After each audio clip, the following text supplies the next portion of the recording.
quickly kickstart today's conversation. So without any further ado, I will very cordially welcome our guest for today's conversation, who again, I have often said this, needs no introduction. One of the stalwarts of Indian school leadership community in India, and always a pleasure listening to Ashok Pandey ji. And when we thought of beginning our year 2022, this is actually I'm sure I'm just putting this on record that we have not done any session in 2022 so far. So I thought no better than Ashok ji to help us kickstart this for us. And we will just go to a quick little recap of this similar exercise we did exactly the same time last year. Once we are done with this session, there are top 10 priorities which we had last year, curated from all our leaders, in fact. So what I'm going to do is, though I have that in my PPT, but we will not recap it right now. We will recap it after the session, because right now we're discussing this year's priorities with Ashok Pandey ji. So Ashok Pandey ji, for a very formal introduction, he is currently at position that Director of Ahlcon Group of Schools in New Delhi. As I mentioned to all of you, ladies and gentlemen, he needs no introduction. I call him the stalwart of Indian school leadership community. That's in itself is a huge introduction and a great responsibility on his shoulder, which I'm sure he is not only shouldering beautifully, but with a smile, if you can see it on his face, right? That's the beauty of his job, and that's the beauty of having him with us. So I hand it over to Ashok ji. I also welcome each one of you who is joining us from length and breadth of the country and from outside as well, which I have in Anita ji, and I don't know how many of you are joining us from outside. But nevertheless, I hand it over to Sir Ashok ji, just to quickly outline one basic last thing, which is that we will have two parts to this conversation. One is there is a deliberation by Ashok ji, and then we will take up as many questions as possible in the last, which will also be a very substantive part of our dialogue, because we want to hear from all of you. Please restrict your conversation, which is keep it verbal. Do not flood the chat with unwanted pleasantries. I'm sure we all wanted to wish each other Happy New Year and good evening, etc., etc. But that is my humble request, that we restrict our conversation to meaningful as much as we can. Over to you, Ashok sir. Okay, thank you, Gaurav. And I must thank you for many things. But one thing that you have spared me of any long introduction, which is not warranted in any case. But your previous chit chat with a couple of the participants here, has prompted me to say a couple of things. Anita ji, thank you very much for your kind words. And Sean, when you were talking, I was reminded the first lockdown. 2 days before the first lockdown, I was supposed to be in his school giving a talk. And then Sean very apologetically said, sir, now it is too risky to invite you. And so, this is just one of those collections of memory. But Gaurav, for a change, let me tell you three things, which are very important and very contextual, I would say. I have done my 16 years of education in government schools. We call it state-run schools. And almost 40 years of my last association as teacher, administrator, principal, director, council member, board member in private schools, right? So I have an oversight, or you can say ringside view of both the state-run and non-state-run schools, okay? And both as a practitioner and as a policy maker. And therefore, I think I do have some things to share. But I don't want to tell anything off the cuff. I don't want to share with this very august, committed gathering that you have here. Most of them must have suffered personally. But their commitment to learning, commitment to sharing, that has not been daunted. And that is something very, very encouraging. And therefore, when people like these come to a program, you have to be very, very careful as to what you are saying, where you're coming from, and what is the evidence that you have for what you are going to say. That is something very important. And that is why I thought three things I should do. Number one, whatever I say, it should be based on research. It should be based on philosophy. It should be based on some fountain of knowledge, and one must sip from that. So that is one part of my presentation. The second thing is that with those research and evidences and philosophical foundations, what do we infer? So it is not that only I can infer, even these people can also infer, right?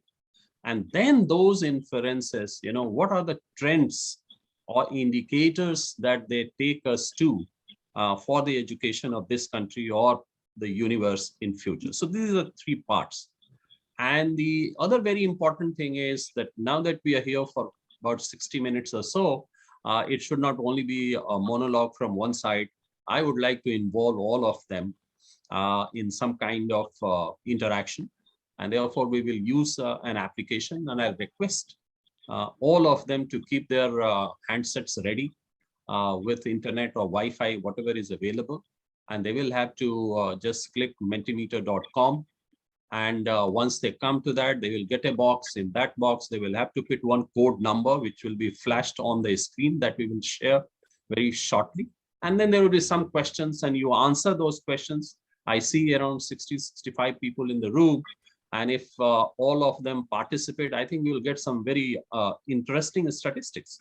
And that itself can become a research, Gaurav, for your future interactions. So that by participating in that, they will be contributing a great deal to another research that very informally we'll be conducting here. So that is the beauty of that interaction. So these are the things I thought I'll make it very clear in the beginning itself. And now I'll request my colleague Monica is here. Could you please share the screen? Yes. So I want to, before we go to the next one, I want all of you, you are enlightened people, and you read, you are into media, you are into social media. And I'm sure as an individual, as an educator, you must be thinking about what media is dominated with. What is the kind of news media, pushes or promotes for a cause, without cause, whatever it is. And therefore, my first activity is that based on your experience in the next 1 year, that is 2022, what do you think is the kind of news that the media will be flooded with? So in one word, the question is, according to you, the most dominant news item, theme, or a story in 2022, according to you? So that is the question that you have to answer first. So first, Mentimeter, Monica. So just get your phones ready, please. This is another screen she is sharing. Yeah, here you are. So you can see the code here. If you have gone to mentimeter.com, this is the code you fill in, 9232473. If you have done it, and then you fill in your answer, what do you think will be the most dominant story will be covered in the media in 2022? The moment you start feeding in your answers, you will see a cloud formation on the screen. So you write just one word or two words. Don't write sentences, topic, theme, whatever comes to your mind. Quick. Yeah, I think this is the code number displayed little boldly. So I would start expecting your answers quickly so that we move to the presentation. AI, okay. COVID appropriate behavior, all right. Omicron, all right. So you are expecting Omicron to be here for 1 year. All right, recovery, coding. Yeah. Come on. I think only 5-6 answers have come.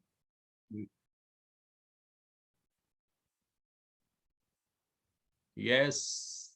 Yeah. Now the answers are coming in. Come on, please. Quick. NEP implementation. Oh, not bad. Yes. Crypto, retirement. Oh, really? Hybrid classes. NEP repeated. COVID-free life. Yeah, very nice. COVID-free life is very important. All right. Yeah. Quick, please. So I think there is a time limit also. If more answers are not coming, I'll have to switch over. So I'll give just 2 to 3 seconds more. Please fill in. If you have any problem in reaching out to Mentimeter, just write it in the chat box, and Gaurav, you can monitor it if they need any help. Virtual classes, yes, now it has come. Digital learning, who will fill the gaps? Climate crisis, oh really? Oh, very nice. AQ. Great. So I think we will, Monica, move to the next question. Next question is even more interesting, and I'm expecting more people to participate. So just the opposite of that. What do you think media will not cover, or undercover, or less or shy reporting on which topic? So this time you have to really do a little bit of brain exercise. Education. Okay. Absenteeism. Okay. Will not be reported. Very nice. Yeah, please think. Maybe you can also think things beyond our own classroom and institutions. Yeah, work from home. Oh yes, dolphins. Must be a biologist. Post-COVID learning, nexus of good. So more interesting answers are coming here. Gaurav? Yeah. Yes, sir. What else? What else? What else? A lot of them have posted in the chat as well, sir. Oh, so maybe they are not. Can you read it out, Gaurav? Yes, I can do that. Apathy of teachers, healthy environment, children are the most sufferer, new normal, 100% online education, normalcy. Okay. Healthy I think people. somebody is saying Bollywood also not be covered. I don't know for what reason. Okay. All right. Great. Thank you very much. So, Monica, you can withdraw this screen, come back to the presentation. So what I'm going to share with you is something very interesting, and you will be very happy. Yes. Next. Learning gap. Next. Yes. Here you are. So, you know, this is a survey with the top journalists, media executives, media critics, thought leaders. The same question was asked to them. And it was recorded. And the top 5 dominating stories in the next 1 year would be power of technology, climate change, workforce. I mean, it will include work from home as well, wages, labor conditions, supply chain, movement of goods and services, health and well-being. And the last, education, fossil fuel, real estate, hybrid life, they will come at the 6th place. So this is the story which is going to be covered most dominant. What will be undercovered? On the right side, you can see inequality, democracy, diversity and inclusion, human relationship, women-related issues, AI impact, and rest of the things. Misinformation, remote work, and all that. Now, if you very closely monitor the two lists, what is going to be reported and what is not going to be reported, both of them have one thing in common. Though education as a topic per se does not figure a dominant story, but if you see, the education is running across all the topics, both which are going to be dominant and those who are going to be undercover. So that is very, very interesting phenomenon. If you look at inequality and democracy and diversity and human relationships, they're all nested in education. Climate change is nested in education. The workforce, the present generation going through this COVID, they will become the workforce of the future. So how they are shaped there, how are they treated, how they are educated, that is something very, very important. So this is something very interesting. And this is one of my first research insights, which I was talking to you about. So this is the first one. Next. The next one you will see is this lady, Amil Karbok, is a Tunisian lady. And right now she is Education Outcome Fund, a very prominent funding agency internationally, UK based. And you can Google her and go to her TED talk. And she first time brought out, coined the word that there is no education crisis in the world. It is actually global learning crisis. So just by children coming to a school, and we think that education is done or learning is done, is a kind of a misinformation, is kind of something that makes us happy, but that is not true. And she says that if 1.6 billion children are in the schools today, and there are a large number of children outside, and generally we believe that the children who are outside are not learning, but the fact is that if you do not take corrective measures, half of the children who are in the school are also not learning. So actually, we are going to face a very serious crisis of learning. And this crisis of learning has been further accelerated due to the pandemic, and due to the lockdown, and due to the closure of schools, due to lack of digital infrastructure, etc. So this is the second insight. The next insight is equally important. And this is the gentleman who is advisor to the OECD, Organization of Economically Developed Countries, Andreas Sachler, a very important figure today internationally. And he brought out 2 or 3 things for our knowledge, which are very, very important. And he said very famously that radical openness is still a distant future in the field of education, which means that we are not open to new learnings. We are not open to embracing changes. And we think that if children come to a school, learning is taking place, much like what Amil Karbuk said. He also says that learning is not a place, learning is an activity. So whether that learning is happening or not is something very, very important. And then he said that tests like PISA and other international measures, they have brought education as a global discourse. Now, everybody is talking about education. Earlier, it was treated as a domestic kind of thing, but it's no more a domestic phenomenon. It is a world phenomenon. And Anita knows her school is a pioneer in SDGs, and how the Sustainable Development Goals, 17 of them, hinge on goal number 4, which is quality education for all and lifelong learning. So there is an international focus of that. And the second thing which Andreas tells, again in his one of the very famous TED Talks, and I request all of you to go through that, is, Monica, you can move to the next slide. And what he says is that economic development is a journey which goes through the classrooms. That is something very, very interesting. And what he says is, in the 60s, America was on top. And 70s, again, something happened, 80s also happened, 19s also happened.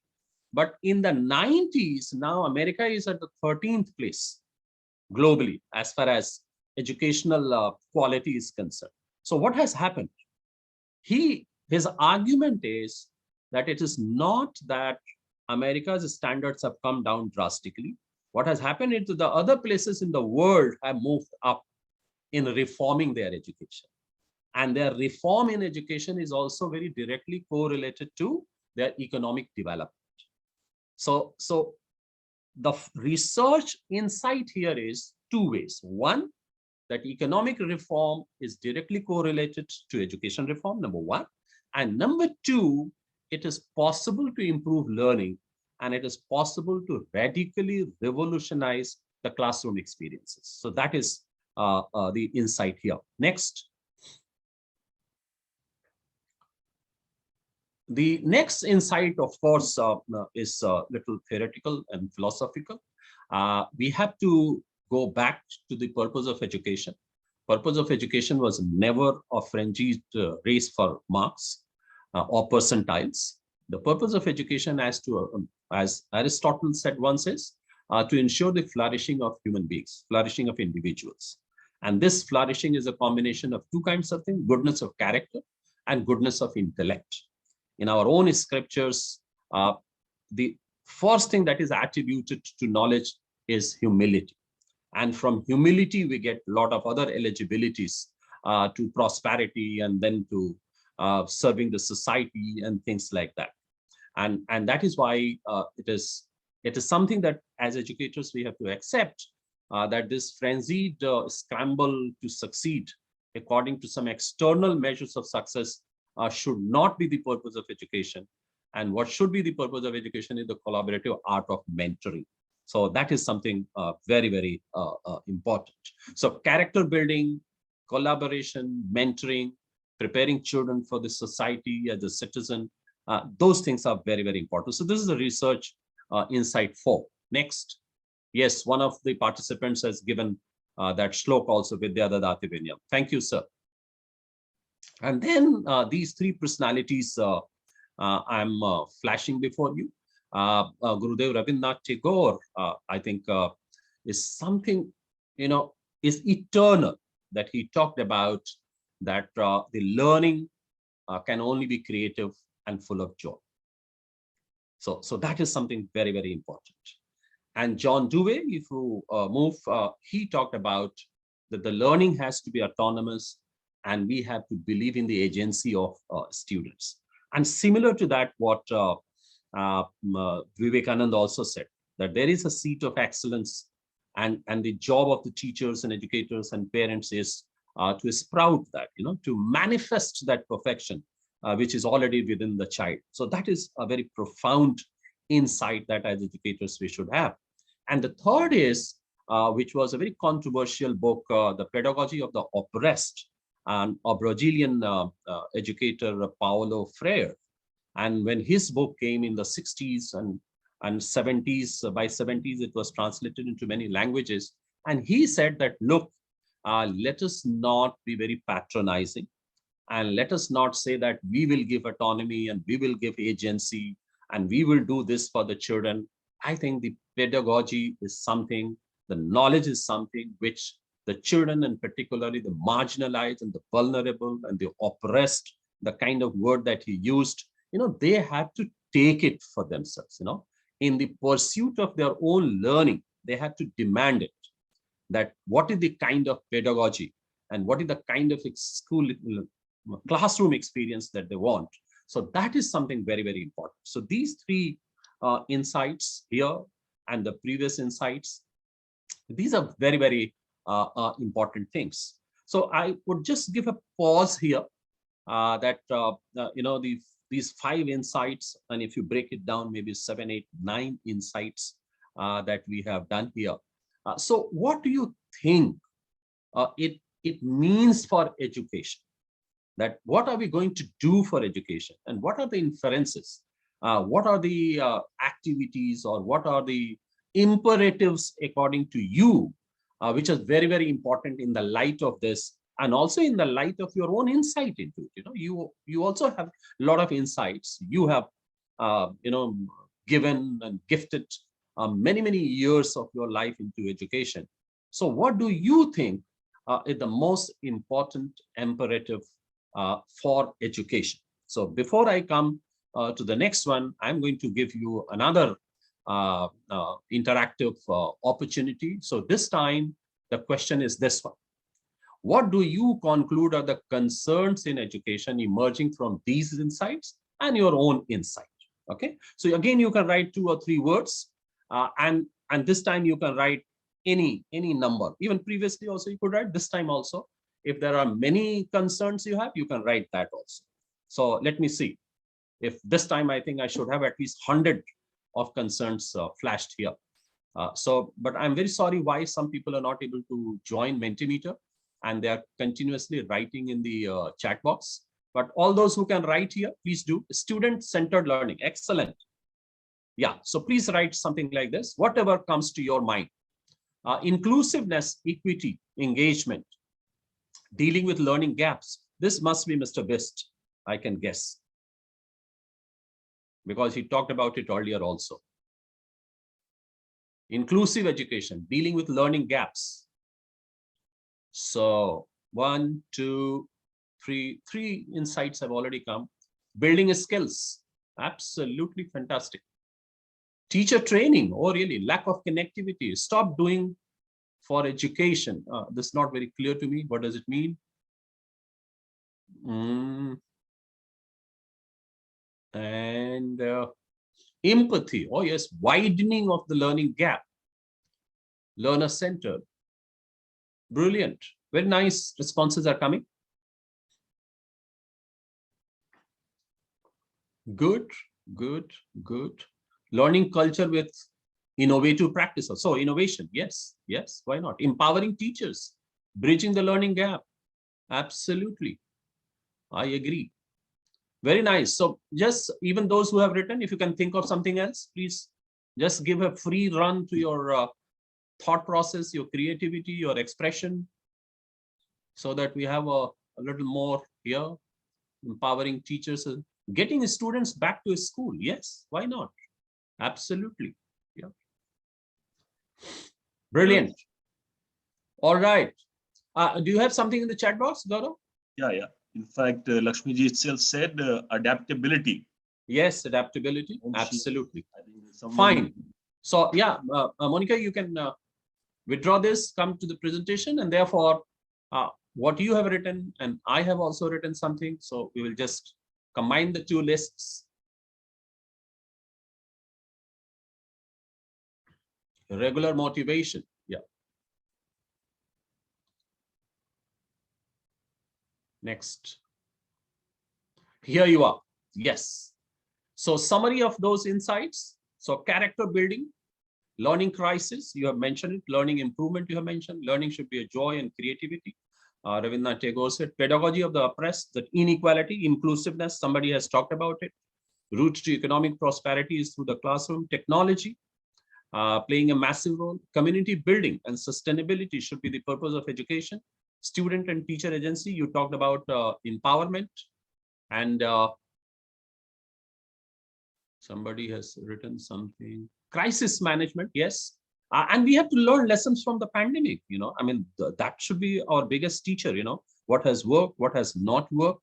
What has worked why, and what has not worked why, you know. I mean, those are and of course the leadership, moral and innovative leadership. So these are the 10 concerns, insights that I have inferred from those research insights. Some you have added, some of them are overlapping, and therefore it appears to me that we are all on the same page, and therefore I'm very confident to move now to the next part, and that is, what are the 10 top priorities that I have in my mind. So the first one is get your basics right. What works and what is needed. And now may I request people not to write in the chat box anything now, because it is constantly interfering. So please stop it. We will give you time to write. Right now you can leave it and just let us come back to the presentation. So you see, there are two things which are very, very important in my opinion. One is that the socio-economic context of a child is very, very important. What is the kind of education system is available and structures are available to the children are very important. What kind of teachers and principals they have, what kind of instruction they are having, and what kind of success parameters that they are going to have. That is something very, very important. And therefore, all of us have to recommit ourselves afresh and reimagine all these 5 pyramidal components very, very clearly. Okay. So for example, I'll just give one example, that high quality of teachers and teaching should be our commitment, you know, because without that, nothing is going to happen. And some of you wrote in the responses also. So this is our recommitment. But the reimagination demands that what kind of teacher preparation and development we can have, what kind of role we can allocate to the teachers, right? And what kind of career pathways we can chalk out for them. That is something very, very important. So the first thing is getting the basic right. So within our own structure, let us sit down and find out what are the things that we have to commit and what are the things that we have to reimagine. So that is something very, very important in my opinion. So this is the first big idea that I have. Next, the second big idea is harnessing the power of technology. And many people think that technology is something which will replace the teachers. Technology is something which is very expensive. Technology is something. So I think what we have to do is, as educators, we have to sit down and we know what technology can do. We know what technology cannot do. And I am also joining hands with those who say that technology cannot replace a great teacher, and a great teacher alone has the power to change the trajectory of success of the children. I agree to that. But then I don't agree that we just cannot live without technology. We have to embrace technology. We have to scale up technology. We have to innovate with technology. And therefore, what we have to do is that we have to rejuvenate ourselves with technology, that how teaching and learning will improve, how assessments will improve, and how teaching and learning collaboration will improve with the help of technology. So let us rejuvenate.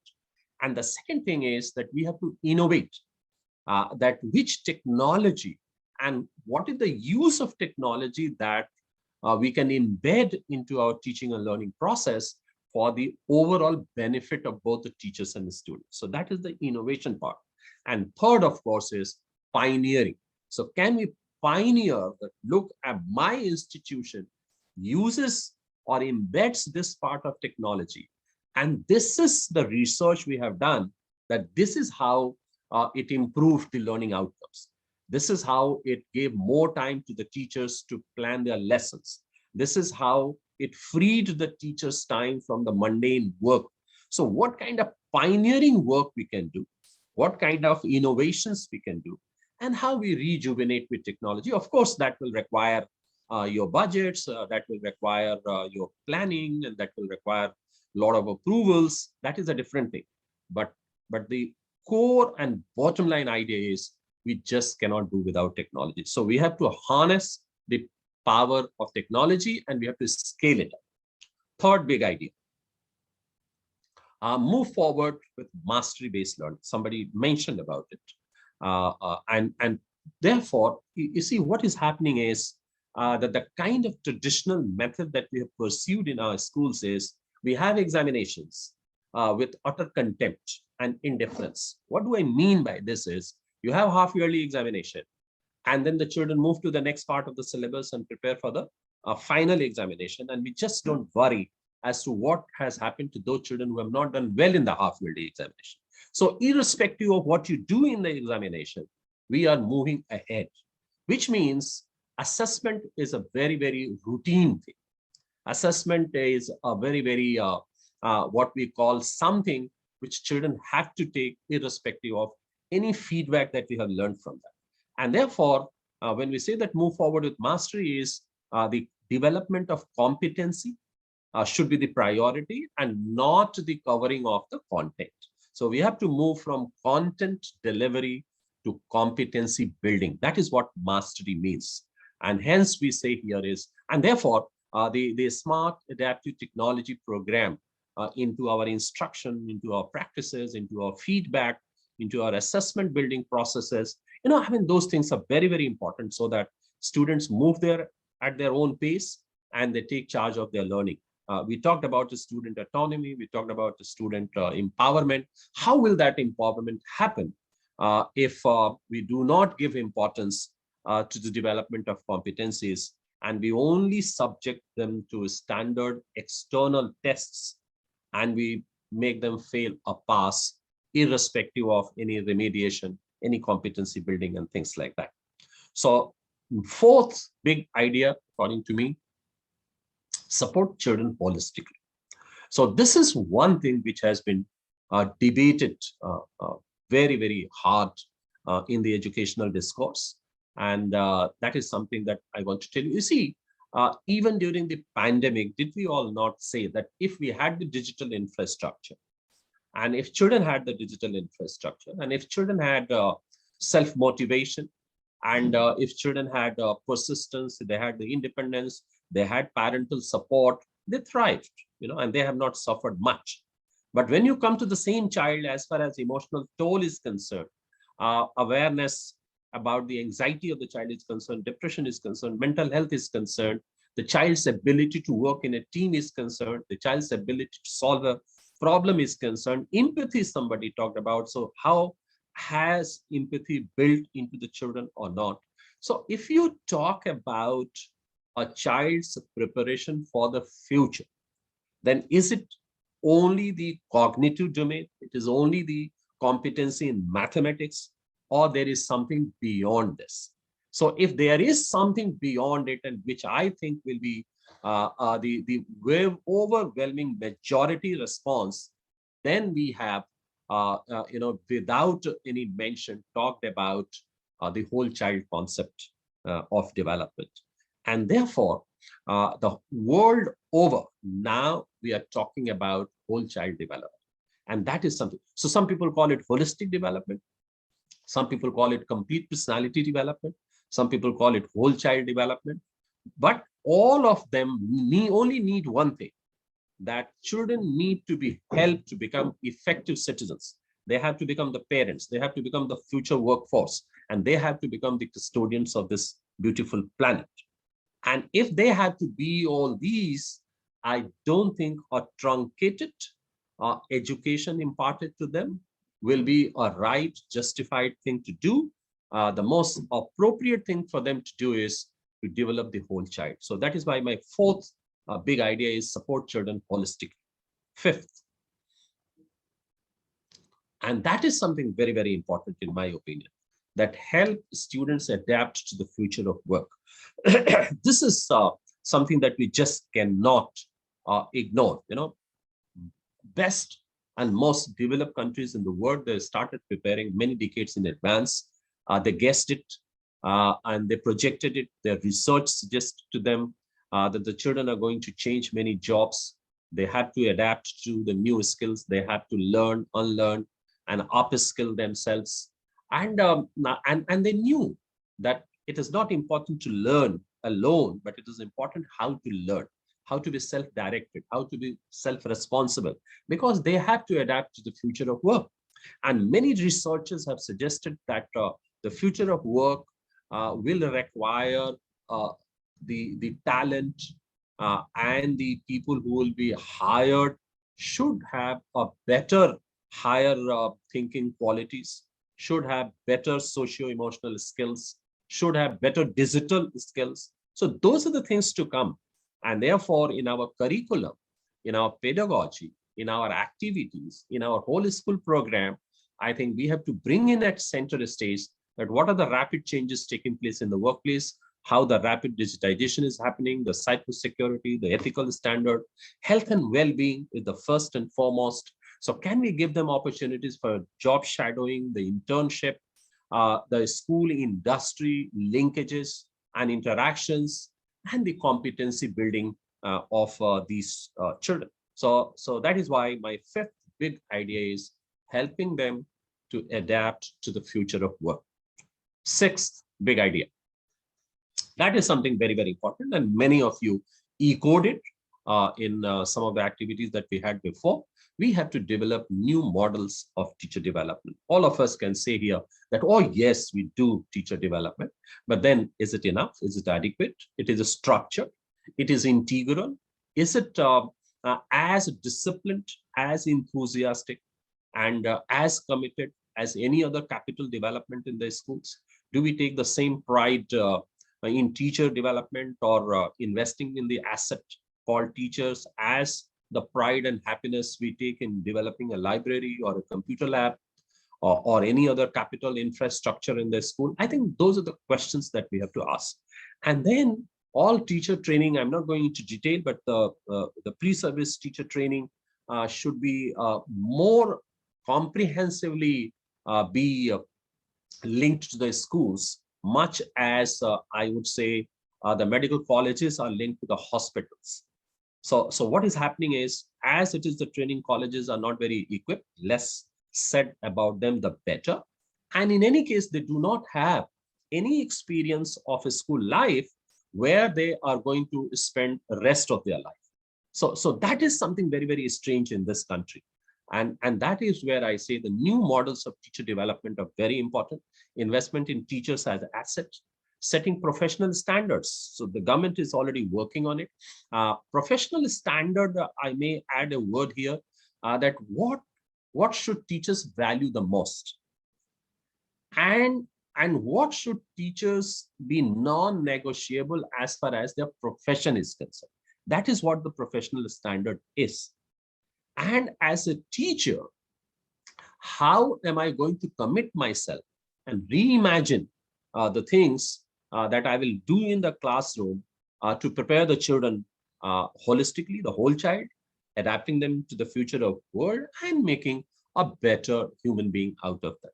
Teaching as a co-learning, that is something very, very important, because as teachers, we should never imagine that we are the teacher and students the learning. No, I think both of us are learners and both of them are teachers. And that is why this co-learning concept is something which is very, very important. Teacher is a community builder, and teacher not only as a content master, but also as a tutor, as a coach, as a mentor for the students. That is something very, very important.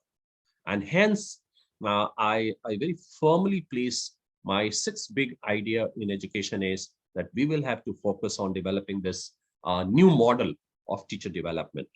So I think I have done 6, which is very, very, I mean, I'm very, very passionate about it.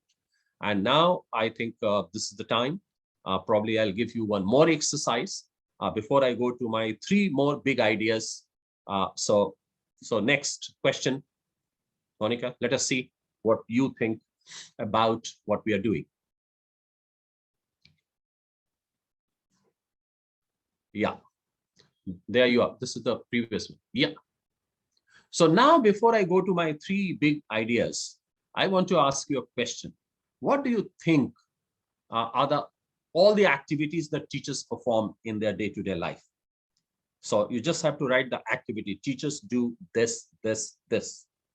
Yeah, please start your answer.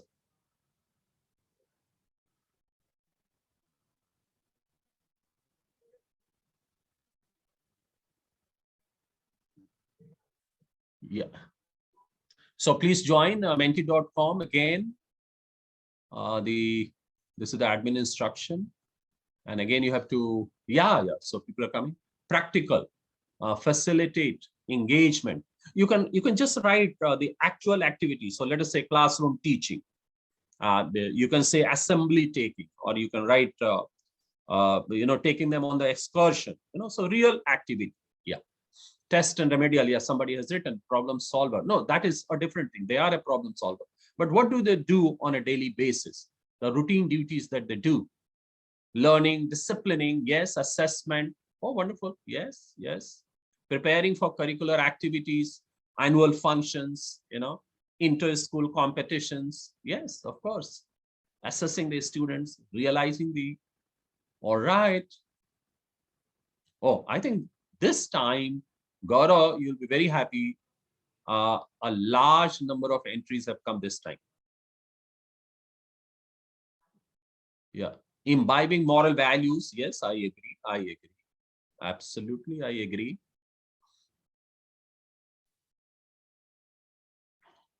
All right. Very nice. Lesson planning, teaching. Very good. Welcoming the parents. Yes. Mr. Lekhraj, welcoming the parents. That's very important, in fact. Great. All right. Come back to the big idea 7, Monica. Good. Thank you very much. And that is what my 7th big idea is. Unbundle the role of teachers. So can we think of unbundle, taking it away from the teachers, helping them technologically, or giving them additional help in terms of admin or whatever it is, so that the teacher doesn't have to do everything alone. I mean, that is an advocacy I'm doing. I don't know how much of this is possible, But I think we should engage the teachers only in high value activities for deep learning and deep teaching, and creating conditions for the teachers to move from first day to first rate teachers. That is something very, very important. Every teacher, at whatever stage you join, you have your first day. And I think the job of the management, the leadership, the society and community is to move you from that to a lead role of a teacher. And that is why the concept of teacher development is from beginner, you become a proficient teacher, then you become an expert teacher, and then you become what we call a lead teacher. Then you become a mentor, you become a role model, you become somebody who is everybody wants to gravitate to. You become inspiring. People would like to go to find the solutions. So beginner, proficient, expert, and lead teacher. And then can technology? Somebody in the first question said that AI will dominate the media limelight or spaces in the reporting and all that. I think I want to borrow that here, that AI is going to enter education also in a big way. And already researchers are suggesting that some of the mundane work that the teachers are doing, about 20 to 25% of the work that teachers devote to those things which can be done by artificial intelligence assisted technologies. So that is something very, very important. So can we free up the teachers and engage them into what they should be doing and what they do the best?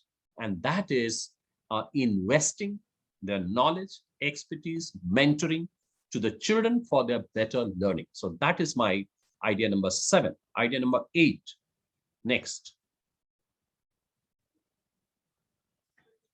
That is something very, very important. Rethink school structure and policy, because I think our school structures are still forced in 18th century, to align with the industrial requirement.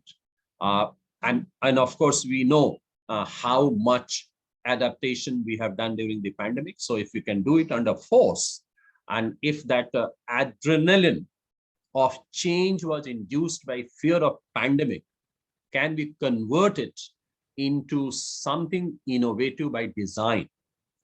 So when the children will come, when they will go, when they will have holiday, how much holiday they will have, how to engage the parents, how to remedy it, what kind of questions and assessment, how flexible those assessment could be. Can we move away from the paper and pencil test to a variety of other means?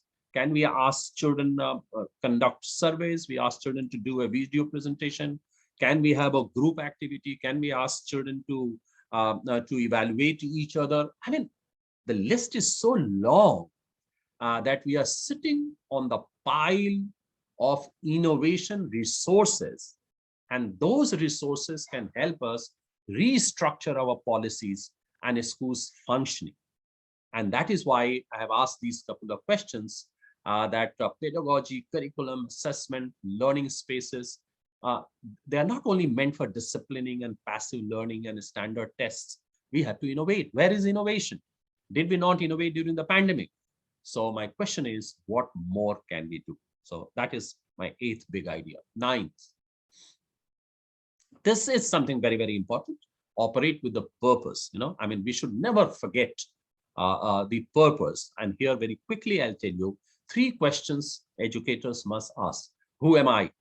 How do I operate? And how do I grow? And if you are a leader and you are an organization, you are heading an organization, you are responsible for building an institution, then you ask the question, who we are, how do we operate, and how do we grow? So who we are means what is your purpose, what is your value system, and what is the culture that you want to develop within your team?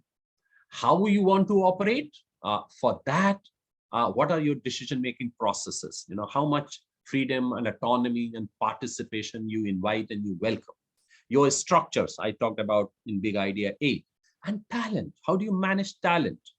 How do you recruit, retain, and unleash the potential and value the people? That will be very, very important. And then it is not enough to know who you are and how you are operating. You also have to be very, very mindful of the fact that you have to grow. You just cannot stagnate. And you know what stagnating water does. And therefore, as a stagnating organization also, we will not be able to fulfill the purpose for which we exist, or we exist in the first place. And that is why it is very important that how much we learn, what is the learning culture on the organization, what are the platforms of learning and networks that we provide, and what is the ecosystem that we have created. So that is something very, very important. And that is why, you know, the CBSE and the Government of India has come out with annual pedagogical plans. All of you know, as leaders, you are supposed to be a pedagogical leader. And there, the 4 descriptors that they have given is, the first descriptor itself is the professional development of teachers. What are the innovations you're going to bring? The second one is the innovation itself. In everything you do, what is the role of innovation? And then how do you develop and lead the teaching and learning processes? So learning here, I talked about. And the last thing that APP, annual pedagogical planning talks about is that how do you lead a culture of learning? And that is mainly for the people who head the organizations. So that is why my 9th thing is operate with the purpose. And then I come to the last thing. You know, there is a saying, baton alone doesn't make a conductor. And this is an indirect reference that I'm making. You will very soon discover what I'm meaning. So you see this gentleman who is conductor of the orchestra, and many people see them moving with animated energy. This is stick up and down and right and left. And some of us wonder, what do they do? What is the role they are playing? But they play a very, very important role, but they don't play that role just because they are wielding a stick in their hand. And that is called baton. So this baton alone is not something which makes them a very good conductor. I think if you give a close look at this, you will find it very soon that they have the first-hand knowledge of music. The music was composed by somebody else, and they had to do this justice to that composition by this rendition here. They know every musician in the orchestra. They begin, they end, you know, their enthusiasm, their ability to take the pitch high or low. And that is how the whole orchestra plays. So I hope you have guessed that this conductor of the orchestra is none other than conductor of the orchestra of our institutions. And that is the leader, the principal, the headmaster, whatever you may call it. And therefore, I think there is a big role that our principals have to play, the leaders have to play, and we have to know the in and out of pedagogy, curriculum, assessment. And we have to play. You know, the important thing about this conductor is that they play with the team. It is not that they sit somewhere else and they are invisible and they want everything to happen. It will happen through a magic band. No, that does not happen. And here, if you take that simile that I'm trying to say, that the composition is our purpose, that we want our children to be prepared for the future. So they are our audience. And for that, we have to create that music, which means the purpose and the value and the culture and the structure, the platform, the network, and who can do it better than a leader. And that is why my 10th big idea is baton alone does not make a conductor. So these are my 10 ideas. I have only one more activity, and then I will open the floor. The last one, Monica, quickly, let me see what my audience have to say here. Which of these 10 ideas presented to you, you consider the most important? If you remember those 10 ideas.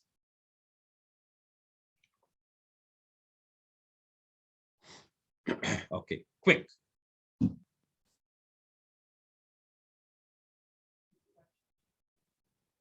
Yes, screen, yeah, last one, the leadership. Baton alone does not make a conductor. Okay, operate with purpose, somebody has said. Well, let me see, you just recall, yeah. Support children, yeah, holistically, yeah, adapt them to the future of work.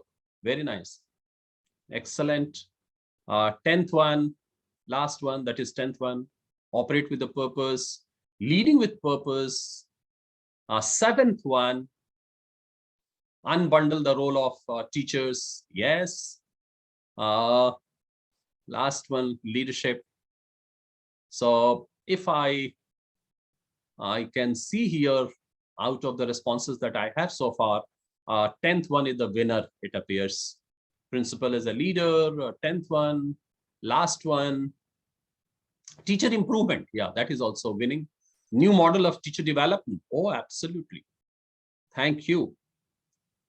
So I think 10th is going to be the clear winner. Many people are writing that in the chat box and many people are writing it here also. So thank you very much, ladies and gentlemen.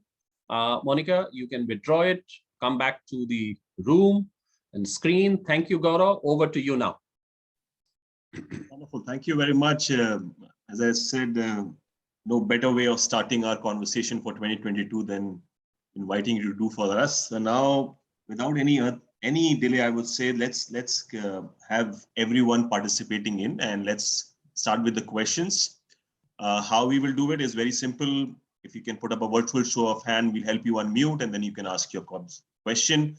Obviously, there can be a way of observation, and sometimes you may not have any question as well, right? You can share it in totality.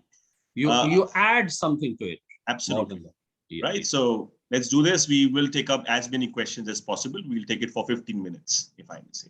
Yeah. I'm sure the virtual show of hand, which will be right. You'll have to come, and if you can come on the video also, that will help us identify you a little better. I see a lot of familiar faces. Shweta is here. Dr. Deep is here. Right. And maybe if I am not able to recognize you because purely you're not on the video. So Lekhraj, we'll begin with you. Yes, go ahead. Lekhraj, aapko unmute karna hoga, and then you'll have to unmute and then ask your question. And please come on the video. I also see Lakshmi ji. Lakshmi ji, welcome. Good to have you as well. Sir, my simple question is that sometimes we are planning so many things at a start and we are not able to execute. How to help our planning to execute in a proper manner? Gaurav, you answer this question. This is for you. No, you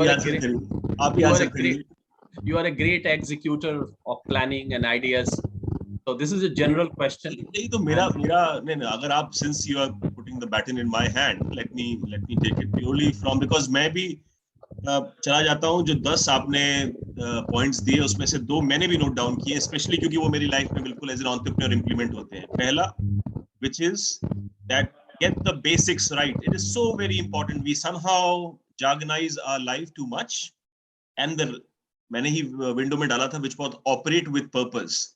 We somehow miss out the purpose, what we are setting out for. And I think those are the 2 lessons which I have taken. Now, answering Lekhraji's question, Lekhraji, I'm sure you will love Ashok ji answering it, but मैं अभी shadow कर लेता हूँ उनको. एक word था shadowing वाला, तो मैं वो कर लेता हूँ. So मेरा मानना सिर्फ ये है दोस्त कि see, we'll have to be ready about plans going little haywire as well. होता है. I mean, that's the way life is all about, right? At the end of the day, जिस तरह से आप plan कर रहे हैं, शायद कभी-कभी ऐसा प्लान का एग्जीक्यूशन नहीं हो पाएगा. But there is something which my journey of entrepreneurship has said, something called improvisation. आपको कला होनी चाहिए as a leader कि आप वो प्लान अगर देख रहे हैं कि वैसा नहीं हो रहा है जैसे आप प्लान किए थे, आपको भी ध्यान में रखते हुए कैसे इम्प्रोवाइज कर पाओगे. मतलब 2020 मार्च में जब हमें किसी को नहीं मालूम था कोविड क्या होगा, मेरे लिए बहुत सारी चीजें नहीं हुई, हम सबके लिए बहुत सारी चीजें नहीं हुई, तो हमने इन अ वे इम्प्रोवाइज किया. और आज इम्प्रोवाइजेशन के बाद ही आज हम जहां पर खड़े हुए हैं, ये इम्प्रोवाइजेशन का ही या रीप्लानिंग का ही एक कहते हैं ना एक पहलू था जो हमको आज यहाँ लेकर आ गया है for that matter. So that is my very simple answer to what possibly you said. Please add. I think very much the same, Gaurav. You have already answered it. I'm not going to add anything to it, except that sometimes we have to unbundle ourselves from making too much of planning also, right?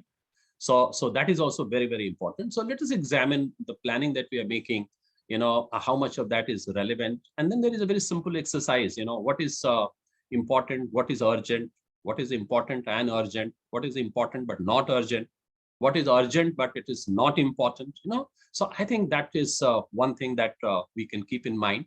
And the second thing I can add here is that if we take too much upon ourselves, then probably we'll not be able to deliver. And therefore, we have to distributive leadership. Another thing that I advocate, that we delegate something which others can do better. I think we should never venture into it. It is a strategic decision that we have to do, and let that person do it. Let them flourish. Let them make mistakes, whatever. After all, we also make a lot of mistakes, right? So prioritizing and then delegating, okay? And then the third is not having any anxiety about certain things, okay? So getting anxiety is something which kills our time or eats up our emotions. So nothing to be anxious about. These are 2 or 3 simple techniques. I think that should be fine. Thank you. Dr. Neha Sharma, your question, please. Yeah, good evening, and please don't ask me to come on video. In my 4th day of COVID today, I'm not seriously in a position, but the good thing is that it doesn't stay for long. So my question, namaskar, Dr. Pandey, and Thank you. namaskar to Lakshmi ma'am, who I can see on screen. And hello, Gaurav. Sorry for taking this time, and hello is a nice. My question is this, that, it's very important that everybody stays motivated when we are trying to take up any such thing, which is like innovative, which is for the good of children and everything. So definitely a leader's task is to push everybody and make them achieve. But then again, with the kind of pressures that the principals have today, it's very difficult for them to stay motivated themselves. So some quick tips as to how to keep our energies high all the time. Okay, so I will, like last time I sheltered in Gaurav, this time I'll shelter in Lakshmi ma'am. So because I know the kind of experience that she has. So Lakshmi ma'am, you go first. Thank you, Dr. Pandey, for looping me in for a very, very tricky question.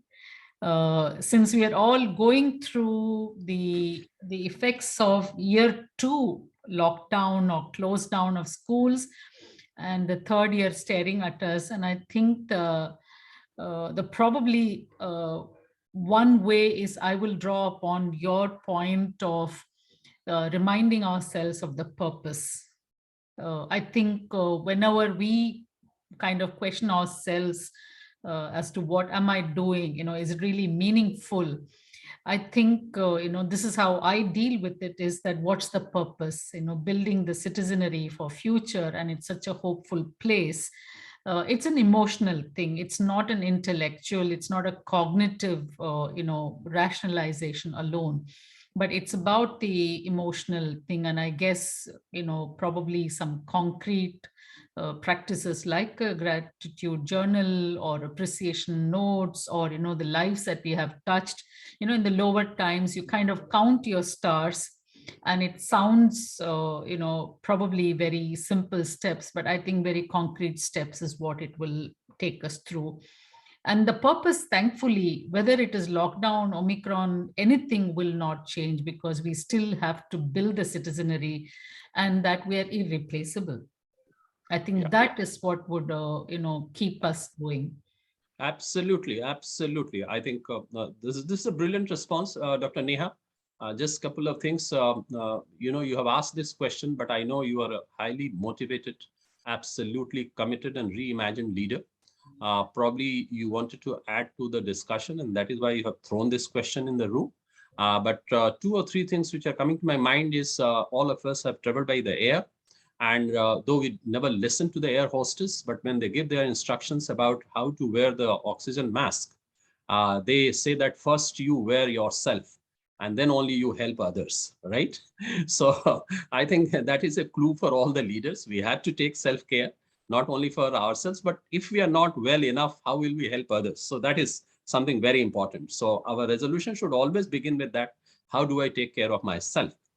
This is number 1. Number 2, to remain motivated, I think you floated one activity on LinkedIn yourself, that you asked the leaders to suggest one book, which you would want everybody to read. I think that was a fantastic motivational activity. So I think we have to indulge in that. And the third thing which I'm telling you, which is something of an odd man out here, that as leaders, sometimes we just cannot express that we are down and we are not motivated or something like that. So sometimes we have to hide our emotions also, right? Because as a leader, I think if the team knows it for any reason, good or bad reason, I think probably we will not be able to deliver what we are supposed to, because everybody looks up to us. We are a father or mother figure on the campus, and we are supposed to, sport that smile and enthusiasm and swiftness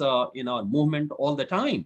But yes, we have our personal moments, we have our personal, sadness or whatever you can say it. So we have to find a way out of that. But the last thing that I want to tell you as a sum up to the whole thing is that a principal should be so proud of her work. And there are so many people around a principal, that I think we are a very, very pampered lot. And that should never give us an occasion to get demotivated. I think we should be absolutely grateful to the people that we work. And we should not only count our blessings, as Lakshmi ma'am has said, we should count our blessings twice for everybody. And there will be no room for demotivation.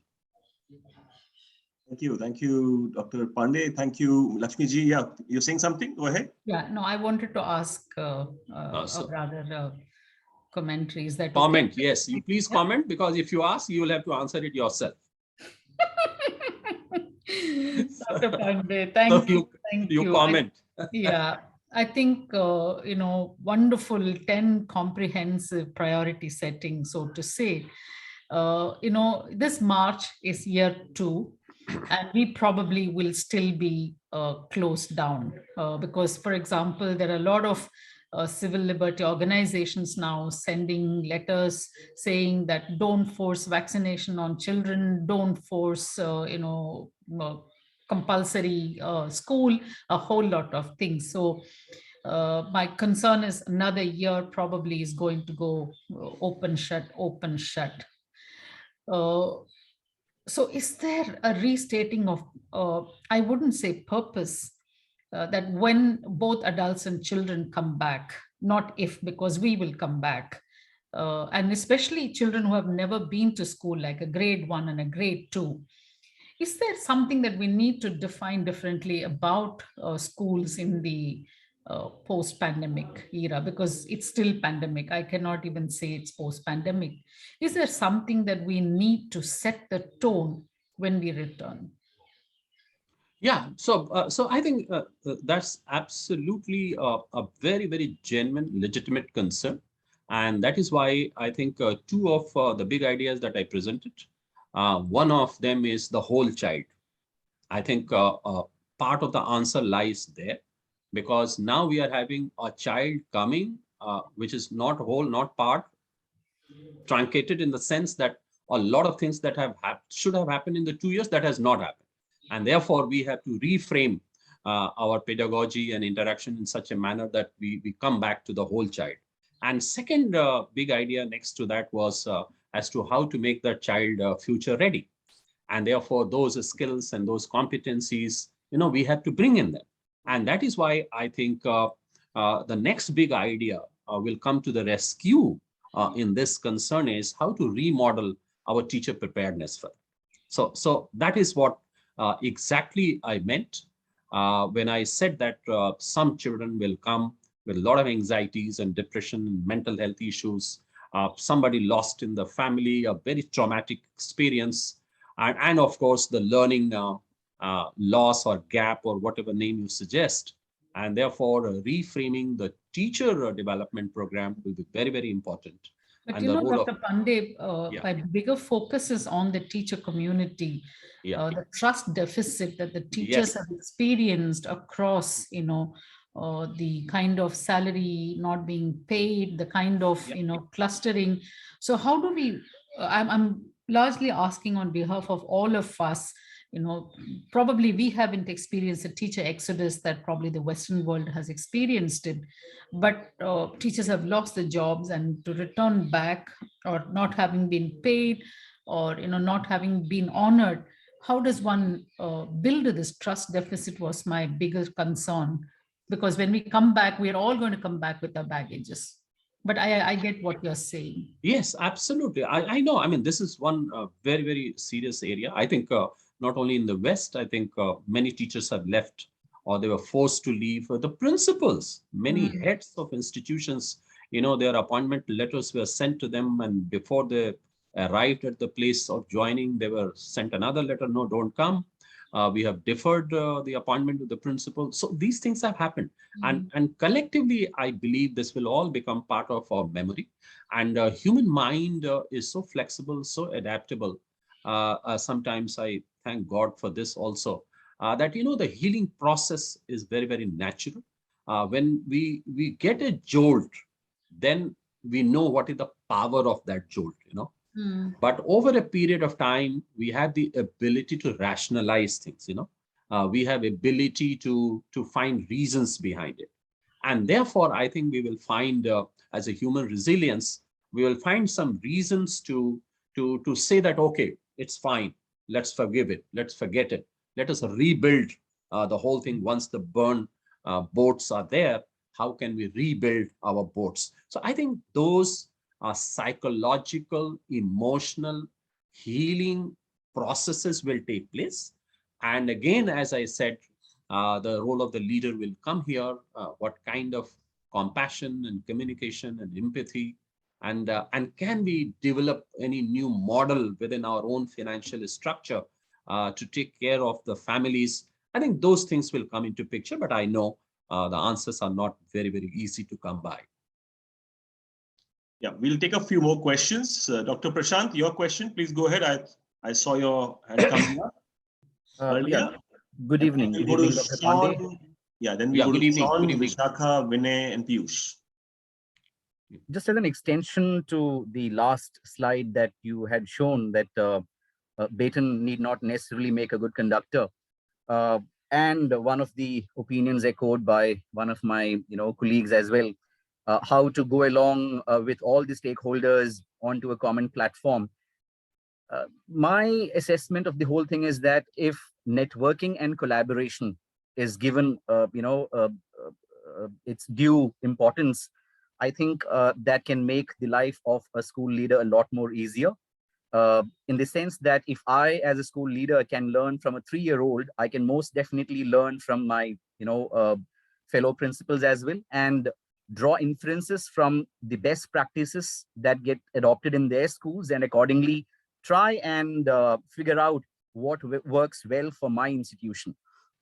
But at the same time, somebody asked me whether, is it a given that, all the best practices that you would infer from other institutions, is it a mandate that it would work well for your organization? The answer is no, because, it entirely depends on the demographics, on the kind of support system that you manifest within your organization. So as a school leader, I believe, how do you get a feel of everything is when you are yourself abreast with the best practices, some of the best practices that gets adopted in different organizations, and then try and figure out what works well for you. So just as an extension to the last slide, wherein you had put principle as the fulcrum of the whole thing, I'm just raising this point so that I believe networking and collaboration can make a lot of things happen for a school leader, especially in the prevailing environment that we find ourselves in. Great point, well taken. Absolutely. Thank you. Yeah. Next, Gaurav. There is one very interesting observation by Anand. I'm just reading out, which is on the chat. Can we change our thinking to move learning beyond the real state of the school so that the learning that is happening every single day gains credence? ? Can we support and empower the student and their community to learn independently of the school? Radical? I mean, I'm just throwing it to you. Yeah, absolutely. Just imagine a child entering a magnificent school building, but what is the first thing that the child encounters? A very gigantic a nice metal gate. Okay, so let me, for want of any other word, use iron gate. You know, the child enters the iron gate, and then the gate is closed for security reasons. And the whole day child experiences something. For 14 years, child experiences something. Then you go to university, again, you face the same gate.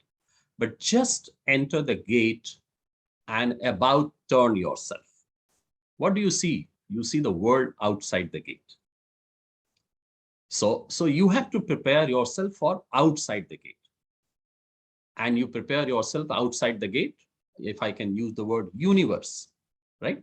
So you go inside that iron gate, but ultimately you have to come back and you have to be in the universe. And therefore your preparation has to be for the universe. And who constitutes the universe? The community. So you have to work for the community. And that is why education, purpose of education is not marks and adding one brick every year over the shoulder of the child, but to prepare the child for community development. So education is community development. So that is how I look at it. Perfect. So I think that answers for you, Anand, and I'll move to the next question. Sean, over to you. You'll have to unmute, Sean. Yes, I hope I'm audible. Oh, yes. Sean, it appears that you are sitting just next to me.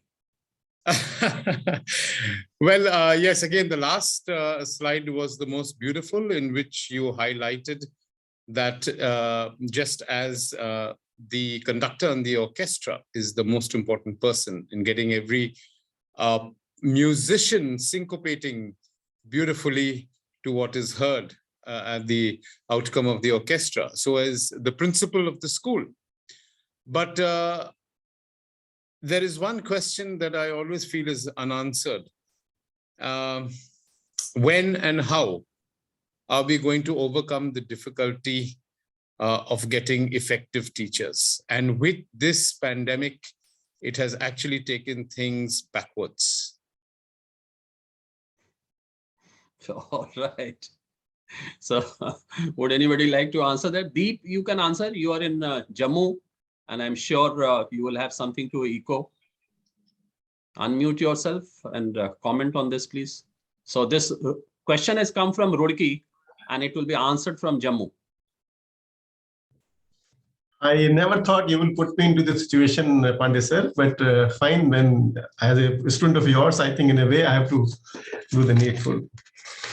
Ms. Sean, it's very true that we principals have only one question asked all the time, that do you have a good teacher all the time?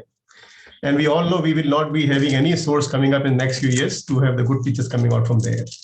We have to make our teachers good teachers. And I have very small, simple, Pandey sir, recently in some of the webinars, I ended up saying one sentence and I want to repeat it. Yeah. I was just saying this myself, that the pandemic of rote learning in this country, I'm feeling myself for the last 33 years I'm teaching, and I have a vaccine for that. I repeat my sentence. This is something so-called rote learning, which we talk about all the time. And that is the biggest pandemic, much more than last 2 years, ma'am, we're talking about. It is here for the day I started teaching, I know it myself very, very well. And I teach physics, by the way. And what is the vaccine that you have developed, Deep? There is a very simple answer, sir. Very, very simple. I think everybody can do it. You always stop even talking about teachers training and whatnot. All that big jigmos will have to stop as a very basic thing. If we sit and discuss what is the purpose of the whole activity in the name of education. A teacher goes to class. You see, you talked about a lot about principles. I agree. But I tell you, the real hero is the teacher. I run a school with 2,500 kids, and I do whatever I cannot reach to each child. But a teacher goes to them every day for 6 hours. If he is knowing what he's supposed to do, he himself has to know. And that only answer is, sir, it's not I have to give it to anybody. The NCERT wrote 60 years earlier the learning outcomes. All teachers know very well the syllabus. They hardly know what are the learning outcomes. They have no idea why are they teaching.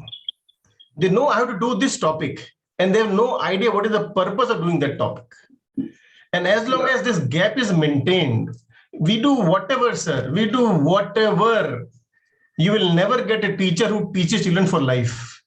You will get it, who are the good teachers who get good results. And my 99% holder doesn't go to, if DU, he's useless. And this is the result of the best teachers. He's getting 100% marks. But is he employable? Has anybody thought about it? My only worry is, or only request is, or only the vaccine, I'm again saying it in this different words, that if we stop asking questions which can be answered by rote learning, I repeat, if we stopped asking those questions which can be answered by rote learning, we will be moving away from rote learning immediately. As long as, because we let children copy down those questions which are to be remembered, and we ask same questions and we give them marks out of it. Naturally, we have decided to let it go this way only. It is between teacher and parent and the management and the principal that education has become like that.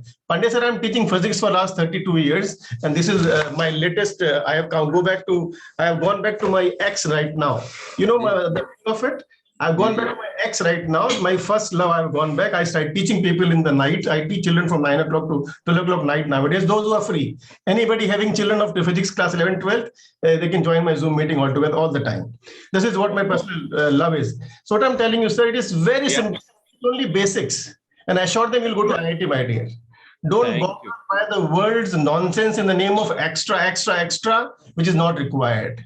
So my basics are very clear. And therefore, Mr. Sean, we need people who are open to learn. We need people who believe in themselves, in their basics knowledge, and that's all. We do not need extraordinary teachers. Those same extraordinary teachers have brought my country to a place where every child has got A+ grades, but they're good for nothing. We all know very, very well. Thank you. Right. Yeah, Deepji, thank you very much, Sean. So in your Sean, let me add a couple of things. दीप ने तो दीपक दिखाई दिया, हम सभी लोगों को आईना भी दिखा दिया थोड़ा बहुत. So the whole idea is, let us put it this way, that if we do not get the best, I mean, effectiveness, let me tell you, is not a threshold. That at this threshold, if we have some people and then we take and then we don't take, effectiveness also improves, and it should be improved. And therefore, I think all of us, it is not only about Roorkee and Jammu, it is about Delhi, it is about Mumbai, Bangalore, everywhere, Chennai. In that context, you do have shortage of teachers, number one, and you do have shortage of teachers of your choice. You will not get it. So what do we do in that situation? You see, I think we all do one thing, that we take the best out of what we have got. Now, if we have got the best out of what was available, then how to make them effective? I think we have to take that onus somewhere. I know the difficulties. It's very easy for me to tell, but it does not mean that I have not faced all those problems. But I also have done some experiments, which is worth sharing. That my first belief is that every teacher has the potential to improve, and we must leverage that belief. That is number one. May I? Yeah, Shan. Yeah. No, I just wanted to add one important thing which I actually aimed at, was that every training institute, B.Ed college, etc., across the country should emphasize on this quality being enhanced to make every teacher employable and decently paid. So therefore, that would also contribute to the quality of education. Absolutely, I agree with that. It goes without that. So it's not looking at every school in particular getting. I know I can train my teachers if they are with me for a couple of years and enhance their skills. But the question is, we are looking at the larger picture across the country, and that will add to the improvement of education across the country. Absolutely. I mean, there is no two words. I mean, your words, what you have said should be underlined. It's very important. And probably we are all saying the same thing, and we are adding one over the other. And therefore, let me conclude to your answer is that, we have to sympathize also with those people. First of all, they were not highly motivated to become teachers in their lives. Probably it was their second or third choice. They did not get good teacher training experience. That is the second tragedy. And the third is when they come on the first day only, we put all our expectations on them. That is also highly unfair, right? So I think we have to invest in them. We have to give them time. We have to coach them. We have to support them. And I think we, from the first day itself, we don't have to look into the deficiencies they have.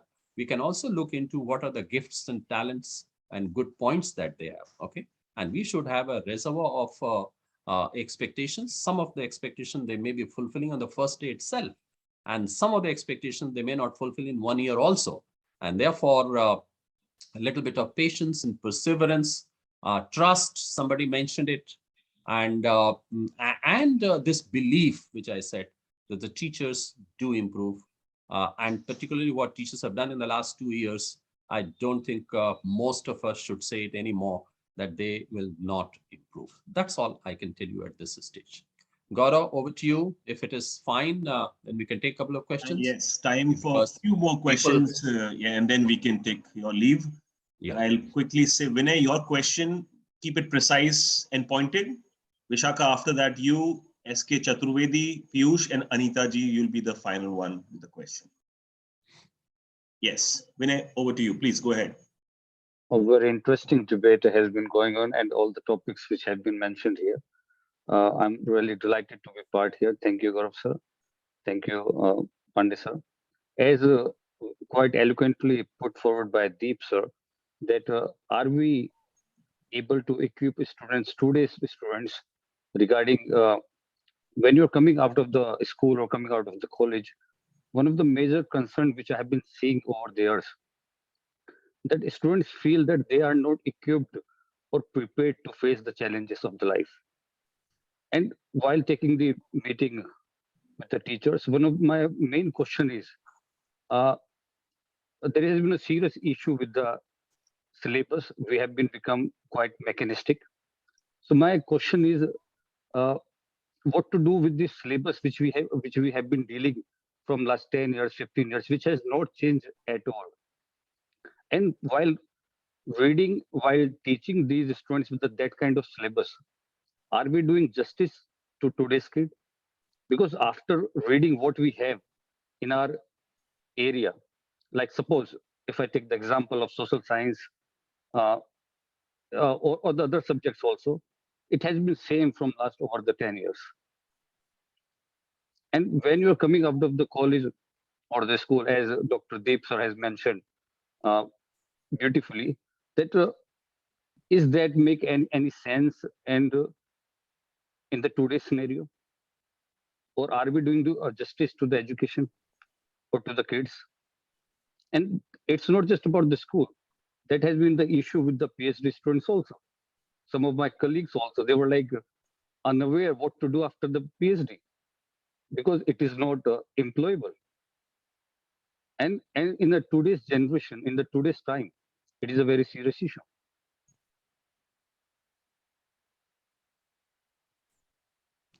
Fine. So I think your question is the stagnation of curriculum. Probably that is what you are hinting at. And Yes, also perhaps you're talking about the irrelevancy of it, that the syllabus that we have today is not something which is going to work out. I think this is what we have been discussing. It is also a lament, but also it is a challenge. But I would add to what you are saying with agreeing with you. I'm not disagreeing, but all I'm saying is that the mundaneness and also perhaps the stagnation of syllabus can be responded to by bringing in a different kind of experience in the classrooms. You know, how we put up a syllabus in the classroom and what kind of thinking, what kind of collaborations, you know, what kind of problem solving abilities we bring in the classroom has a greater potential to prepare the children for the future. What I mean by saying this is that what we should lament more than the content is the way we put the content. The content delivery in our classrooms has been mainly a Pavlovian experience. And Pavlovian experience, as all of you know, is that we give the syllabus as a stimulus and the children respond to it. And that response is in the examination or external tests and all that. I think this has to change, and probably our pedagogy has to be more problem solving kind of research based, bring inquiry in the classrooms, make our classrooms thinking, let children learn from each other, how the thinking takes place in the classroom. So I think a greater work requires to be done in the pedagogy, and even greater work is required to be done in the area of assessment, how we assess our children, because I think the content is already bad, we are saying, and on that bad content we give bad assessment, and we are like Deep said, we are giving them A+, and they're not delivering, they're not employable. I think those are the areas of concern. That is why we say that remodeling the whole thing, innovation, the role of leader is very important. Can we innovate, and do we have the dare to change our syllabus up to class 8, which is difficult, but not permitted? Can we bring in those competencies in the classroom rather than the chapters, that this chapter is to be done? But can we say that this chapter will bring which all competencies as a leader, and can we buy in our parents and students and teachers? I think these are the challenges, and probably we can take it one by one. And in our own context, let us be the pioneers. I told you that we have to rejuvenate with our present experiences, and then we have to innovate, and we have to be pioneers. This is what I said in my presentation. So let us be pioneers, at least in one area, that look, I have changed the entire gamut of assessment in my school, and share that practice. Somebody said that this sharing of practice is very, very important. So let's share that. Gaurav has already given this platform, and we can come and discuss it. That's what I can tell you in a very limited way. Vinay, thank you very much for flagging this very, very important issue. Thank you, sir. Vishaka, your question, please. Good evening and Jai Hind to Gaurav sir, Ashok Pandey sir. Thank you, ma'am. So actually, first of all, I'm going to ask question in two stages. First as a learner and second one as a teacher. So as a learner, I would like to support Dr. Deep sir, what he said, that what actually an effective teacher means. And it is really very difficult to get an effective teacher in coming 2 or 3 years, but it will be really a greater idea to invest in the teacher which we already have, in their learning, in their training, to make them more effective. And I think that in the last pandemic year which we faced, the institution which they did this thing to improve their teachers, they survived the pandemic very well. And they also come up with an excellent result. And today, many teachers have shown themselves and proved themselves with being an effective teacher.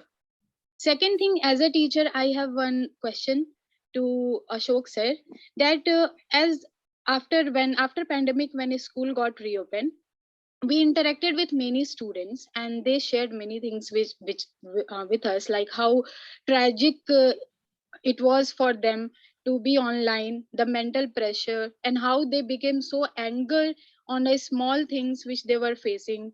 There was lot of hindrance in their learning capability, the skills they lost. So how we are going to engage and motivate them so that they are not going to face the same thing when again I think that we are going to be on online mode for maybe few months or maybe further. So how we are going to tackle this problem? Yeah, I'm sure you are tackling it already. And I think listening is one exercise that we have to do. We have to listen to the children because if they tell their stories, tell their experiences, it unburdens them. And this unburdening at this stage is very, very important. Job of the teachers is to offer their shoulders for the children to lean on, to be their friends, engage them in a lot of co-curricular activities rather than in the content building on the first day only or the first week only. Be their coaches, offer them more time, the same time I talked about in one of my big ideas, restructuring. So is it possible for us to restructure our time, personalizing learning in the sense that the individual needs may not be common to all of them. And therefore, how can we be their personal coaches, their personal trainers? They're personally available to them, and they should have the trust that, look, this teacher is available to me. I can make a call to her anytime, and none of my questions will be branded as a silly question or as an irritating question. I think these are some of the techniques which good teachers deploy, and I have just shared those with you, Vishaka. Deepji, you want to add something? I just wanted to take 30 seconds, if you allow, sir. Please, please. You see, I'm just relating to many things that are coming up. And in short, I just wanted to put something. As a teacher of physics, my aim was to let children start imagining. Let children believe in truth, that if this is a length of something, we all will measure same. So they start believing the truth. They practice truth. They believe in observation. The physics lab was a place where they learn to observe. Today, children can only see a screen. They have no idea what is observation. Sir was talking about critical thinking and problem solving. And he said observation is one of the most important things. Dear colleagues, I can tell you there are many children who can't even read their own syllabus books. They only can read from notes. And they don't read, they try to remember it only. Means they read only for remembering, to rewrite it somewhere. They have never read to comprehend anything. I give more grades to a child who can go and ask my driver, what is the time, bhaiya, and how is your wife, than a person who goes on the stage and speak a recitation. Because for me, that is communication. Then this is only cramming. It can only get you awards and rewards. It will never let you be successful in life. So unless we understand what we are supposed to do, we have biggest gift of the God. We are making lives of children.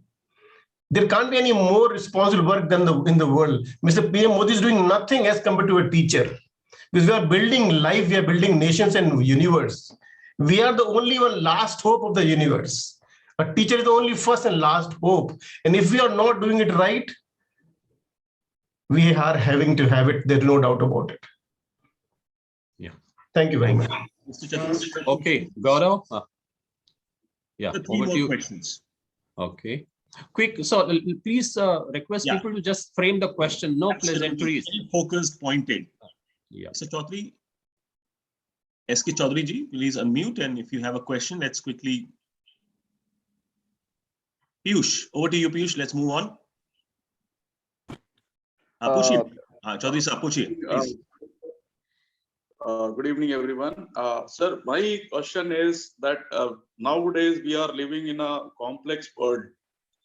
Previously, the world was simple, then compound. Now we are living in a complex world. And for my notion, we think that there is a shortage of leadership. And we come across the main important point that leadership has to be the important, play an important role in the human life, students' life. Now, whatever the little leadership we have got, that gets denuded by the fans of that particular leader, the hangers-on, the sycophant around them. They denude the leadership. They everything is glossed over of that particular leader, and how to redeem out all these delusions that provided by the fans, hangers-on, and the sycophants living around them. That is my question. To survive that, the people around that particular leader, where there are leader with that leader. Gaurav, if you understood it correctly, is he talking about the national political leadership or which leadership? Precisely, I thought we having 5 state elections. Sorry, sir, I am not talking about the political leadership. I am talking about a simple leader. Leader, in general, leader, sir, leadership. Yeah. I think let us limit the scope of our discussion. And leadership here, if we are talking of leadership, then I will only talk of leadership in a school. And if we are leaders and if we are somehow gripped by some kind of psychopathy, we should not do it because that is not healthy. It is very harmful. A leader's role is to be very fair. A leader is to be a moral authority on the campus. And I fully agree, the political leaders do not do as much as educational leaders do, as Deep said. So, sir, I think my suggestion to you, I hope you will not mind it. In all humility, I'm telling you, let us not worry too much about those things. I think let's begin it with ourselves and let us be the first-rate leaders ourselves. That's the answer. Well said, sir. Piyush Rai, your question, which will be the final question for today. And then we... Hello, sir. Thanks for the chance. So I will cut right to the chase. So I would like to, premise my question on the 9th point that you said, that operate with a purpose. Now for this one, I would say that in an organization, there may be different levels in which we are talking about a purpose. So for example, as a teacher, I may have my own purpose of, let's say, who I am, how I want to approach and how I want to operate and how I may grow. And on the other hand, maybe the HR leader or the school leader has some other standardized structure in it, which he or she thinks that will be suitable for the teacher to grow, right? But the point being that I know myself better than anyone else. So what may work for me sometimes may not align with, what the teacher or let's say the school leader may be thinking. So in that situations, I've seen that, as they say that you never pelt stones on the bakery from where your bread comes from. So in that situations, I've seen that the teachers, they just ignore the situation, they cut down on their aspirations and in just not to ruffle any feathers. So I'm just trying to ask you, see, because the driving force behind me could be, I'm a passionate teacher. I want to teach the students very well. I have understood, but if you want, you articulate your question in one line. I have understood. Otherwise, I can answer you. Right, sir. So I'm just saying, can I just say one final line? As a teacher, my driving force could be I'm passionate about teaching, and which may not really align with the school leader's vision, because so what do I do? Yeah, so what do I exactly, do? Right? Exactly. Yeah, fine. Okay, thank you, sir. I think this is by far the most interesting question. And coming from a young Piyush, I can understand your dilemma.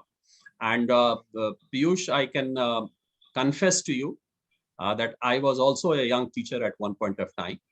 And I also faced the same dilemmas. So you don't worry about it. But yes, today I'm in a different position and I have got some gray hair over me. And therefore, I may sound a little patronizing. But I will tell you something which is very, very important. Number one, first of all, it is not your responsibility. It is the responsibility of the leadership to clearly articulate the vision and purpose of the organization, right? And it is job of the leader to buy in everybody. And everybody has to align with that vision and purpose. Now, within that, some clashes might come. When the clashes come, I think the first recipe is both sides have to be very, very flexible, very accommodative, right? Because rigidity will not work. It has not worked. So flexibility is the second. And the third thing I want to tell you, Piyush, a very simple formula. Let me see how quickly I can tell you. In any organization, forget about organization, even in the family, do you agree that families also have a value system and a vision and a purpose? I don't think everybody in the family aligns with that vision and purpose. So how do we steer that? I think there is some glue which binds the family and we find our ways to steer that, right? So the same thing should happen with the organizations also. And what actually happens is that 4 situations emerge in any organization or in any family. Let us say the family head or the organization head and one member of the family. You agree, I agree. There is no problem when both of them agree, right? The second and third situations are a little tricky. That the leader agrees, but the others don't agree. And others agree, but the leader does not agree. These are the, so I'm just breaking it down into algorithm kind of. So what should happen in that situation? In that situation, if you are not agreeing with the leadership, I think you should develop a little more flexibility and perseverance and persistence, articulation, communication, and bring it again and again. Sometimes if you just put it to the leader may not agree, but if you can give the evidence that, look, this is how I did, and this is the kind of result that I achieved, I'm sure any leader, even a leader like Gaurav will agree to you, right? And the same thing should happen the other way around. When the leader thinks that I'm right and others not agreeing, then the leader also has to climb down, right? Give some time for the people to come on board. You get my point? So I think this is a process, and this process only contributes to the organization building, right? Friction will not help any organization. So I think I have just given you some clues, and probably some of them might help you. Gaurav, I took your example only as a metaphor, not as a reality. I hope you didn't mind it. Thank you so much, sir. So if I could say, sir, it's been a privilege to hear, I think, two of the most eloquent speakers on the block right now, Mr. Ashok Pandey and Dr. Lakshmi Kumar. I've had the pleasure of listening to both. So I think it's an evening spent well. Thank you so much, sir. I'll definitely implement what you're saying. Thank you, sir. Thank you. And sorry, the fourth thing I forgot to mention, that a situation comes where neither a leader is bothered about something nor the others are bothered. So though it is not harmful, but in the long run, the organization may lose out something, and probably some damage may be done. So somebody has to bother about that also. That was the fourth point. Yeah, Gaurav. Pandey sir, with your liberty, can I take one more question, because Anita ji had her raised. Okay, Anita ji. So you give her concession because she's in Abu Dhabi. Apologies for keeping you holding, Dr. Pandey. It has been indeed a pleasure hearing to all the answers and the questions being asked. I actually wanted to ask, when Mr. Sean had asked, that the lack of shortage of effective teachers. So I just wanted to, because I questioned myself the same thing, and I wanted to know that, is there a definite answer for it? That who exactly, or what qualifies, or what defines an effective teacher? Is it only the 90% when they are able to produce those board results, they are effective? Or a teacher who is able to kindle the flame of education, opens the mind of a child and prepares them for the world, is she or he an effective teacher? That's my question to you, Dr. Pandey. No, so you have already answered it. And this is exactly what I said, that subject matter expertise alone is not important. How you connect with the children, how you build a relationship, how communication, the motivation and things like that. And therefore, since it is the last question, Gaurav, let me give you an interesting answer to, and probably an interesting finale to the whole thing also. I think we have to learn from our ancient Indian system of marriages, right? It doesn't happen now, but at one stage it used to happen when the bride and groom's horoscope was matched, right? Ideally, 36 qualities were supposed to have matched. It never happened. So first the marriages were allowed with 28, then it reduced to 21, then to 19, and then to 16. And now I don't know, it is 10 or 12. You get my point? So the question is, even if 18 qualities matched before marriage, you come together, you live together, you understand, you accommodate, you help, you laugh, and the life goes on, right? So a little analog, not a very serious one. You appointed the teacher, you got the best. You must have seen something in that. You are not into charity. You are not offering jobs on the pedal. So you had something in that teacher, right? And please invest in building from there. And let us have our teacher development program not based on deficiency model.